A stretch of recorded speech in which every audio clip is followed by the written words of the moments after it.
우리 방 집사님, 이하란 집사님 선물 만족하세요? 하나님 주신 선물? 네, 감사합니다. 성탄절 우리가 새벽에 우리가 목자들 이야기를 나눴어요.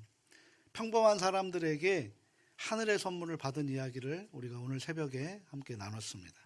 근데 제가 새벽에 한 가지 우리가 함께 약속을 드렸고 함께 해보자고 했습니다. 이 선물을 어떻게 나눌 것인지 함께 이야기하겠다라고 오늘 설교를 준비했습니다. 이 시간 그 약속을 지키려고 합니다. 오늘 제가 우리 가족들에게 이렇게 하세요, 저렇게 하세요 그렇게 강요하지는 않습니다. 대신 몇 사람들의 그 선물을 받았고 그 선물을 어떻게 사용했는지를 몇 사람들의 이야기를 좀 모아봤습니다. 누구냐면 선물을 흘려보낸 사람들의 이야기예요. 내가 받을 자격이 있어서가 아니라 하나님이 나에게 주신 그 선물을 흘려보낸 사람들, 이 이야기를 듣고 나면 여러분 스스로가, 우리 가족들 스스로가 나는 어떻게 할 것인가 라는 생각을 하실 수 있기를 주님의 이름으로 소망합니다. 먼저 우리가 오늘 말씀의 제목처럼, 우리 말씀에 나와 있는 내용처럼 동방박사 이야기를 하려고 합니다. 동방박사 이야기. 이들은 박사라고 부르지만 성경 원문에서는 박사라고 나와 있지 않아요. 동방에서 온 마고이라고 이렇게 표현하고 있어요. 그러니까 이 마고이라는 것은 뭐냐면 별을 연구하는 천성학자들이라고 할 수 있겠죠. 근데 어느 날 그들이 보이지 않는 별을 발견하게 됩니다. 매번 수많은 별들을 계속 연구했던 사람이 보이지 않는 별을 볼 때 얼마나 그 안에 신기하고 또 그게 얼마나 궁금했겠어요. 그죠?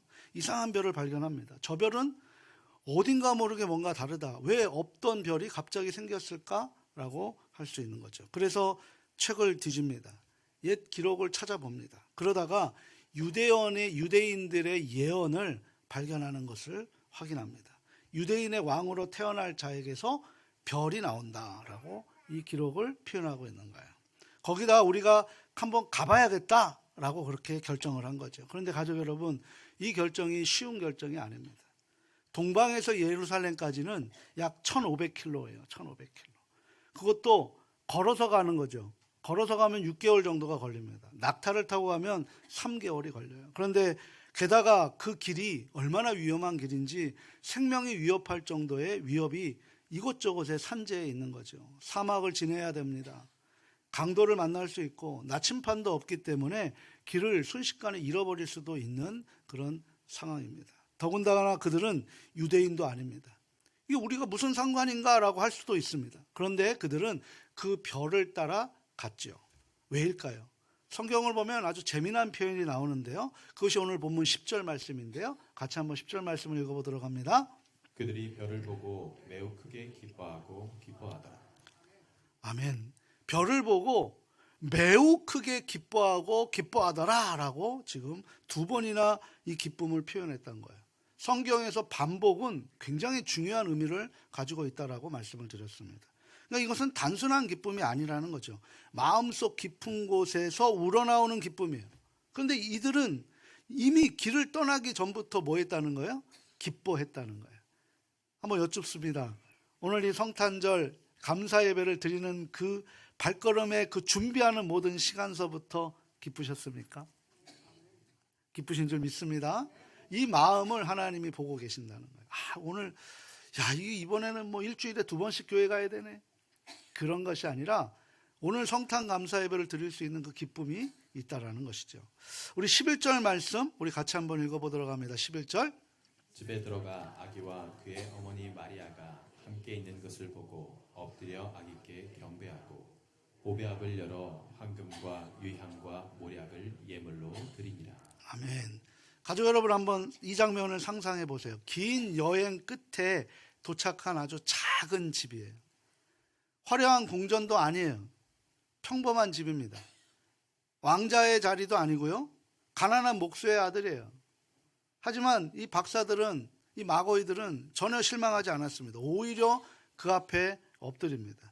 우리 지난 21일 날 우리가 성탄 축하 예배, 우리 교회 학교나 우리 가족들이 함께 할 때 그때 질문을 했죠. 황금과 유향과 모략이 뭐냐고. 그래서 제가 성탄절에 알려드리겠습니다라고 얘기했습니다. 황금은 뭐예요? 신성을 강조해요. 신성을. 이 신성은 뭐예요? 왕이심을 고백하는 거죠. 그래서 왕께 드리는 선물이 황금입니다. 우리의 왕, 만왕의 왕이신 하나님께 드리는 선물이죠. 그럼 유향은 뭘까요? 향은 뭐예요? 향기죠, 향기. 하나님께 드리는 향, 기도입니다, 기도. 이것은 대제사장을 의미해요. 인류의 죄를, 우리의 죄를 대속해 주시고 기도의 중보자이신 그 유향, 바로 그 대제사장이신 예수님을 기리는 거죠. 그럼 모략은 뭡니까? 이 모략은 바로 죽을 때 쓰는 향료예요. 죽음을 준비할 때 그 모든 시신에다가 바르는 것을 모략이라고 합니다. 구세주를 이야기하죠. 이미 이 땅에 오셨지만 순환과 희생과 죽음을 예고하고 있는 이 세 가지를 하나님 앞에 주님께 드렸다라는 거죠. 이들은 이 아기가 평범한 아기가 아니라는 사실을 이미 알고 있었다라는 거죠. 그래서 자신들의 준비한 최고를 드렸던 것입니다. 오늘 우리가 주님께 드릴 수 있는 최고를, 하나님이 우리에게 최고를 주셨으니 우리도 주님께 드릴 수 있는 최고의 마음을 하나님 앞에 높여드리는 귀한 시간 될 수 있기를 소망합니다. 그렇다면 동방박사는 아기 예수님께 무엇을 받았나요? 이렇게 드렸는데 무엇을 받았습니까? 성경을 아무리 찾아봐도 아기 예수님께서 동방박사에게 뭘 줬다는 기록이 전혀 나오지 않습니다. 아무것도 받지 못했습니다. 그리고 가난 아이가 뭘 받겠어요? 채연이가 저에게 뭘 주겠습니까? 윙크 한 번 해주면 그걸로 만족하는 거죠. 그런데 그들은 뭐 했어요? 기뻤다라는 거예요. 기뻐하며 돌아갔다라는 거죠. 왜일까요? 예수님께 드리는 것 자체가 바로 선물이기 때문인 줄 믿습니다. 오늘 우리가 이 시간을 내어 드리고 주님께 내가 열심히 하고 하나님의 것을 하나님께 올려드리는 그 자체가 기쁨이고 감사인 줄 믿습니다. 우리 브리엘 찬양대, 우리 큰 찬양단 찬양하는 것 기쁘십니까? 기쁘십니까? 그것이 바로 하나님 앞에 드리는, 우리가 드릴 수 있는 축복의 마음이라고 할 수 있는 것이죠. 두 번째 이야기는 뭐냐면 물의 이야기를 한번 하려고 해요. 우리 가족 여러분, 지리 시간에 배운 게 기억나십니까? 이 성경에 보게 되면 성경의 지리는 굉장히 단초롭습니다. 여기에는 두 개의 호수가 있습니다. 큰 호수. 북쪽에 하나의 호수가 있고 남쪽에 하나의 호수가 있죠. 북쪽에 하나의 호수는 뭐 어떤 호수일까요? 갈릴리 호수라고 그래요. 갈릴리 바다라고 하죠. 남쪽에는 뭐라고 합니까? 사해. 사해는 이제 우리가 이야기하는 한문인데 뭐예요? 죽은 바다입니다. 죽은 바다. 똑같은 요단강 줄기에 있는데 위쪽에 있는 것은 생명의 호수이고 아래쪽에 있는 것은 죽음의 바다입니다.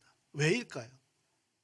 무슨 이유가 있어서 똑같은 강줄기에 하나는 살았고 하나는 죽었다라고 그렇게 생명의 강, 생명의 호수, 죽음의 바다라고 그렇게 표현하고 있는 것일까요?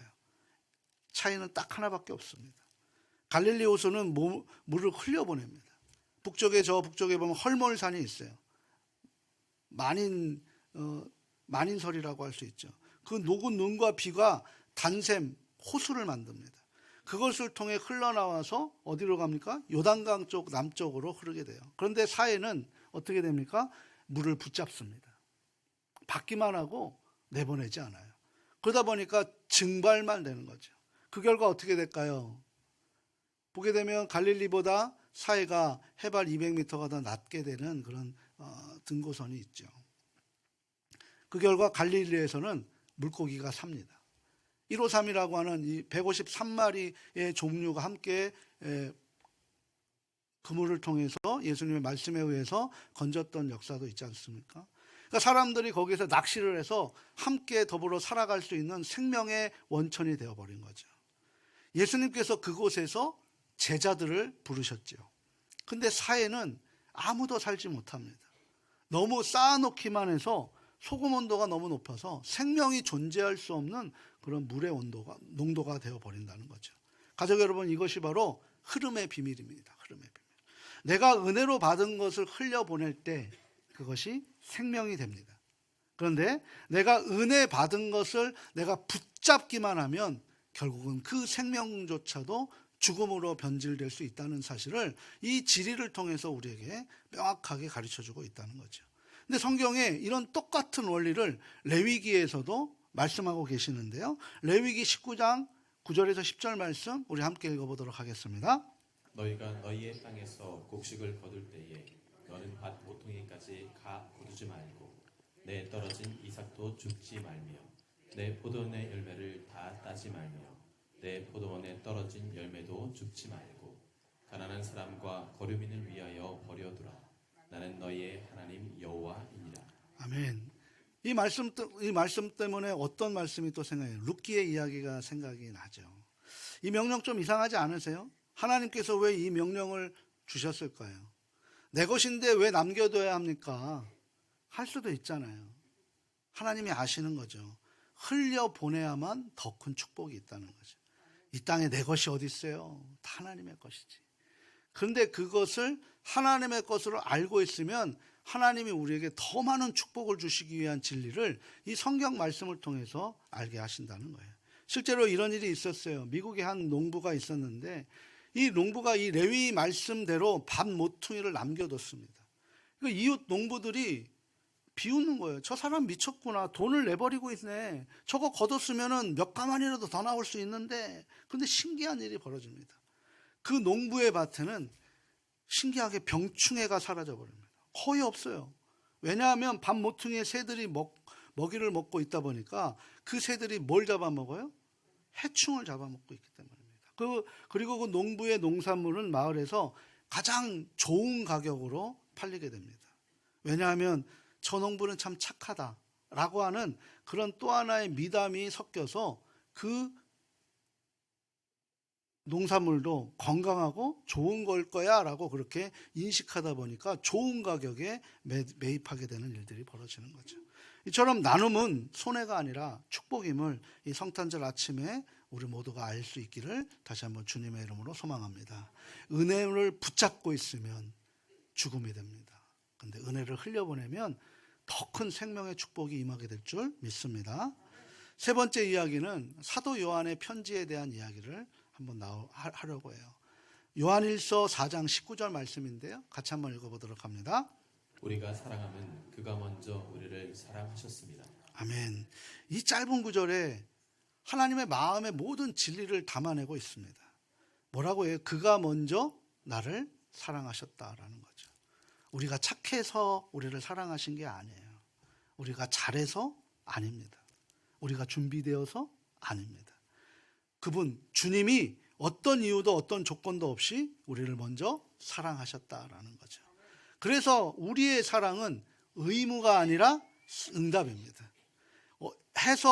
뭘 해서가 아니라 받았기 때문에 하는 거예요. 이게 무슨 의미인지 한 가족의 이야기를 들려드리도록 하겠습니다. 곧 끝나. 걱정하지 마.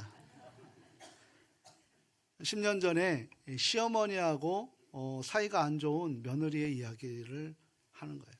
시집온 며느리가 구박을 받아요. 참다 폭발한 이제 며느리가 폭발해 버립니다.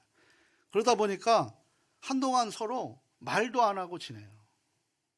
언제가 제일 고역이냐면 마주보면서 식사할 때 너무 힘든 거예요. 여러분 불편한 사람과 식사하기 할 수 있으세요?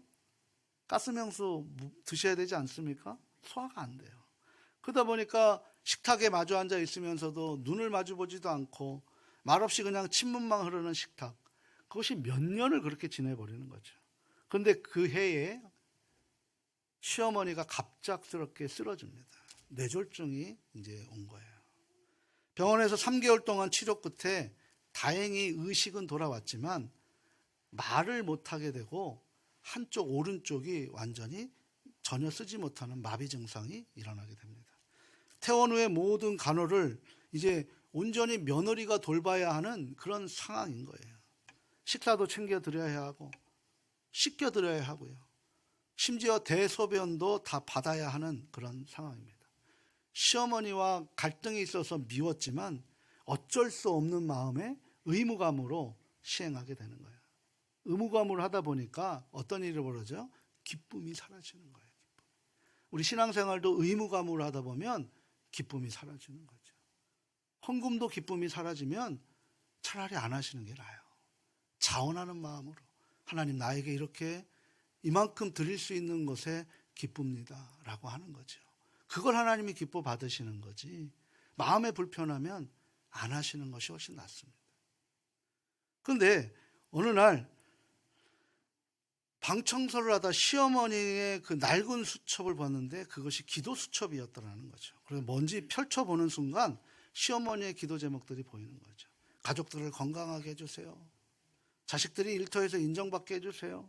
손주들을 바르게 자라게 해주세요. 며느리에 대한 이야기가 한 페이지에 전혀 없습니다. 그러면 그렇지. 그런데 그 다음에 그걸 넘기는 순간 눈에 갑자기 집중해서 들어오는 며느리의 관심 기도 제목들이 있더라는 거죠.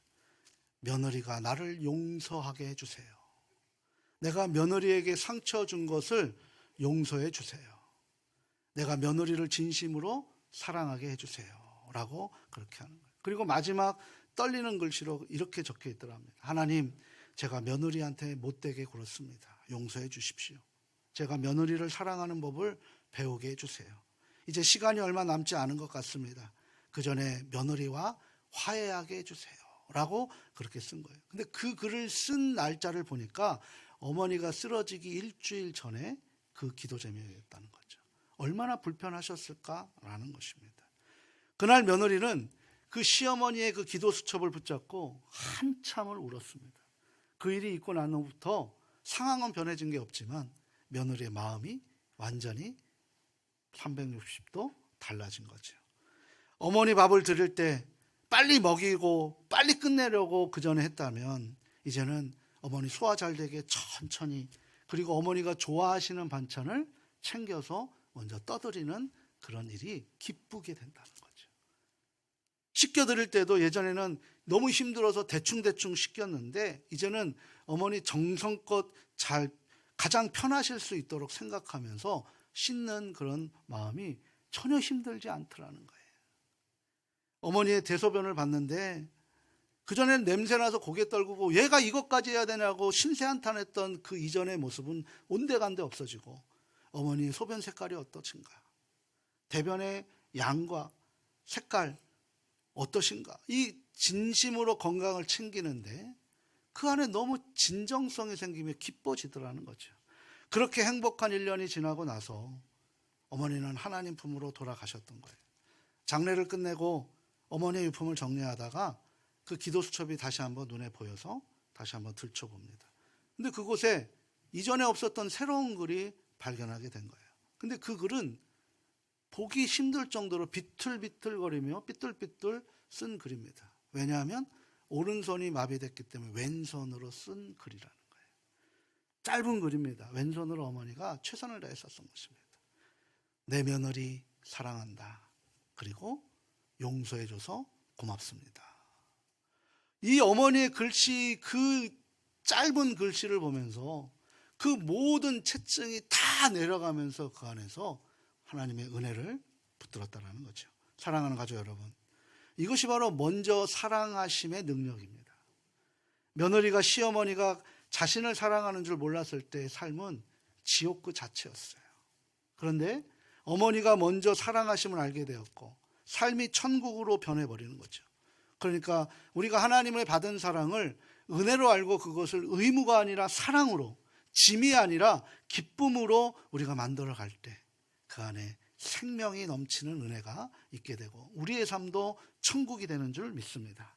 이것이 바로 우리가 사랑함은 그가 먼저 우리를 사랑하였습니다 라고 하는 주님의 말씀에 진정한 의미가 담겨있는 해석이라고 할 수 있습니다. 하나님께서 우리를 아무 조건도 없이 먼저 진심으로 사랑하셨기에 오늘 이 성탄의 감사의 기쁨을 우리가 누릴 수 있는 줄 믿습니다. 사랑하는 가족 여러분, 지금까지 3가지 이야기를 나눴어요. 동방박사들의 아무것도 조건 없이 내가 최고로 드릴 수 있는 기쁨, 물의 비밀을 흘려보낼 때 생명이 살아난다라는 그 비밀, 사랑의 응답, 내가 하나님의 사랑을 받았으니, 내가 어머니의 사랑을 받았으니 내가 주는 것이 의무가 아니라 기쁨이고 감사가 넘친다라는 사실. 이제 질문 하나 드려도 되겠습니까? 오늘 이 성탄절에 하나님이 이 메시지를 주셨을 때 우리에게 묻습니다. 너희는 어떻게 할 것이냐? 라는 것입니다. 먼저 우리 3가지를 한번 해보면 어떨까요? 첫 번째, 관계의 선물이에요. 관계의 선물. 끊어진 관계가 있으신가요? 올해 아직 연락 못한 가족이 있으십니까? 마음에 걸리는 주변 이웃이 있고 주변 사람이 있습니까? 올해 가기 전에 내가 먼저 한번 연락해 보는 건 어떨까요? 미안했어, 보고 싶었어, 사랑했어 라고 하는 이 세 마디 중에 하나만 해도 충분한 기적의 역사가 일어날 줄 믿습니다. 말이 안 나오면 그냥 밥 한 끼 먹자, 안부 전화했어 라고 하는 것도 괜찮습니다. 이 관계의 회복으로 우리가 먼저 흘려보낼 때 하나님의 그 은혜가 넘치는 줄 믿습니다. 하늘의 하나님이 이곳으로 우리에게 흘려보냈던 것처럼 우리도 그것을 흘려보낼 때 은혜가 넘치는 줄 믿습니다. 그리고 또 두 번째는 뭐냐면 나눔의 선물이죠. 여러분 지갑이나 통장을 한번 보십시오. 거기에 숫자가 얼마 있는지 중요하지 않습니다. 중요한 건 뭐예요? 그 중에 내가 얼만큼 흘려보낼 수 있느냐라는 거죠. 꼭 돈일 필요성은 없습니다.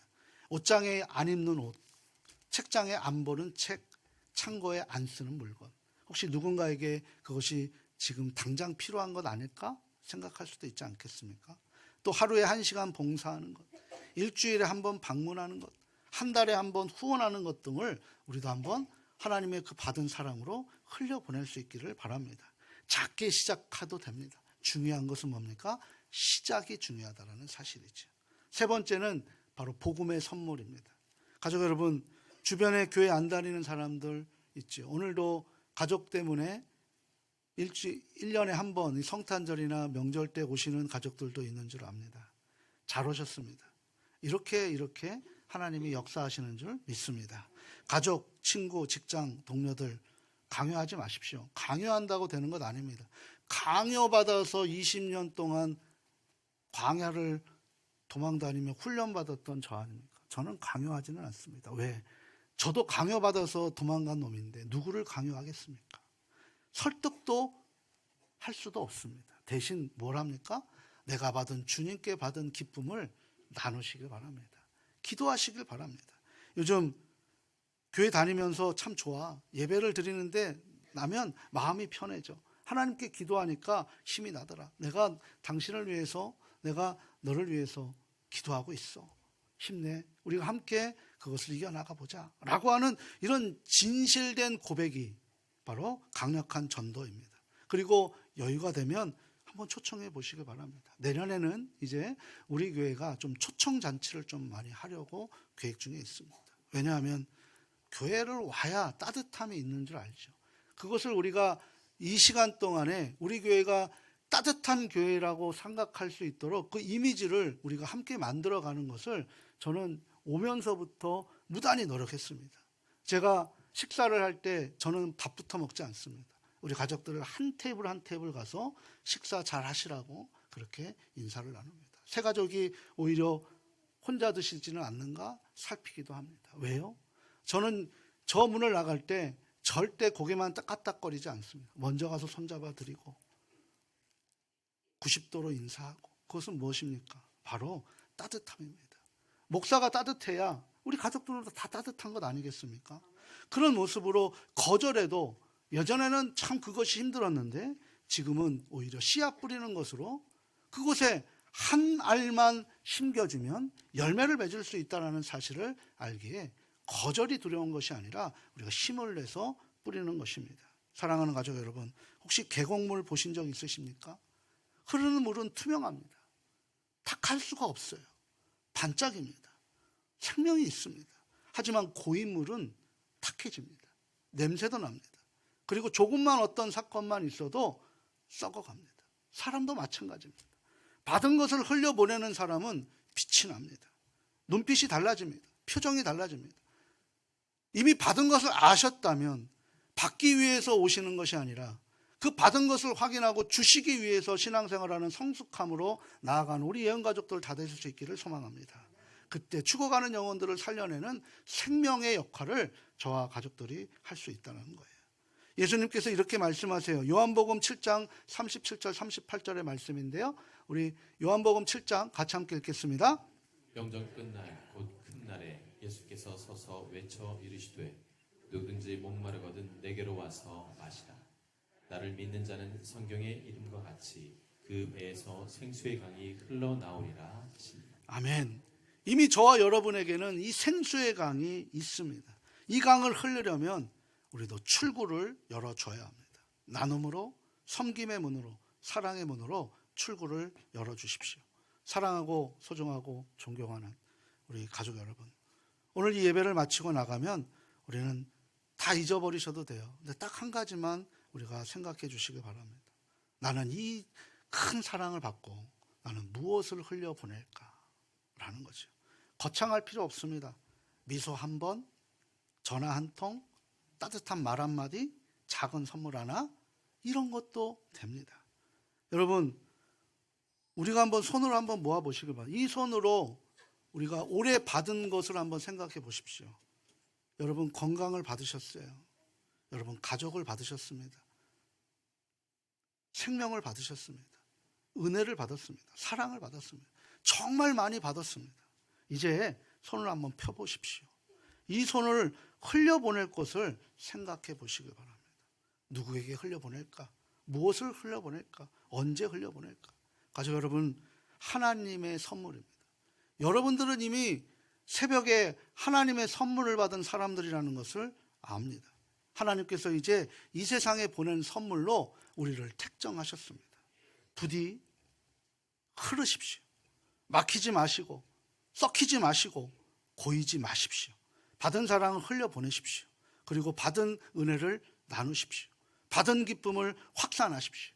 그럼 우리는 갈릴리 호수처럼 생명이 넘치는 인생이 될 줄 믿습니다. 그러면 동방박사처럼 드리는데 기쁨이 충만한 행복한 사람이 될 줄 믿습니다. 그러면 우리는 빛나는 별처럼 세상의 어둠을 밝히는 그런 빛의 반사체로 살아가게 될 줄 믿습니다. 하나님이 세상을 이처럼 사랑하사 독생자를 주셨으니 하나님은 주셨습니다. 우리도 이제 거저받는 것 주기를 바랍니다. 이것이 곧 사랑입니다. 하나님은 사랑이셨습니다. 우리도 사랑하시길 바랍니다. 성탄절날 단순히 받는 것으로 끝나는 것이 아니라 함께 나누는 날이 되고, 교회가 단순한 은혜 받는 것이 아니라 은혜를 흘려보내는 것으로 되어서 이 세상에 우리를 보면서 저 사람들 너무나 사랑하는 사람들이구나, 저 사랑이 진짜구나, 저것이 예수님이구나, 그렇게 고백하는 그런 복된 성탄절이 되실 수 있기를 주님의 이름으로 축원합니다.